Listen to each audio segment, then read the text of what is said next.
விருச்சிக ராசி அன்பர்களே, இன்று சந்திரன் உங்கள் ராசிக்கு 8ஆம் இடத்திலே இருக்கின்றார். உங்களுடைய ராசி அதிபதி செவ்வாய் ராசிக்கு 9ஆம் இடத்திலே இருக்கின்றார். இன்று நாள் முழுவதும் உங்களுக்கு சந்திராட்டமம் இருக்கின்றது. கவனமாக இருக்க வேண்டும். மௌனத்தை கடைபிடிக்க வேண்டும். தேவையில்லாத பயத்தை தவிர்த்து கொள்ளுங்கள். வேலை மாற்றம் ஒரு சிலருக்கு உண்டாகலாம். மனக்குழப்பமும் பதட்டமும் இருக்கக்கூடிய நாளாக இருக்கின்றது. கூட்டு தொழிலிலே புதிய முதலீடுகளை, புதிய முயற்சிகளை தவிர்க்க வேண்டிய நாள் இன்றைய நாள். கடன் பிரச்சனைகள் அதிகமாக இருக்கும். இன்றைய நாளிலே புதிதாக கடன் வாங்காதீர்கள். நீங்களும் கடன் கொடுக்காதீர்கள். உடல் ஆரோக்கியத்திலே மிகுந்த கவனம் தேவை. குலதெய்வ வழிபாடு மன அமைதியை தரும். இஷ்ட தெய்வ வழிபாடு மன அமைதியை தரும். வேலை செய்யும் இடத்திலே மற்றவரை பற்றி எதுவும் பேசாதீர்கள்.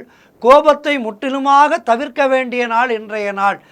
ஆகவே கவனமாக இருக்க வேண்டும். கணவன் மனைவிக்குள் சண்டை சச்சரவுகள் ஏற்படும். சிறிய வார்த்தை பிரயோகம் மிகப்பெரிய சண்டையை கொண்டு வந்து விட்டுவிடும். ஆகவே மிக கவனமாக இருக்க வேண்டும். எச்சரிக்கையாக இருக்க வேண்டும். கோர்ட்டு கேஸ் போன்ற பிரச்சனைகளிலே ஈடுபடாதீர்கள். அலுவலகத்திலே வேலை பளு அதிகமாக இருக்கும். மொத்தத்தில் இன்றைய நாளிலே மௌனத்தை கடைபிடித்து கோபத்தை முற்றிலுமாக தவிர்த்து இறையருளோடு, இறைவனுடைய துணையோடு செயல்பட வேண்டிய நாள். ஆகவே மகாலட்சுமி தாயாரை வணங்குங்கள். அபிராமி அந்தாதி பாராயணம் செய்யுங்கள். கோளறு பதிகம் பாராயணம் செய்யுங்கள். கேளுங்கள். வாழ்த்து.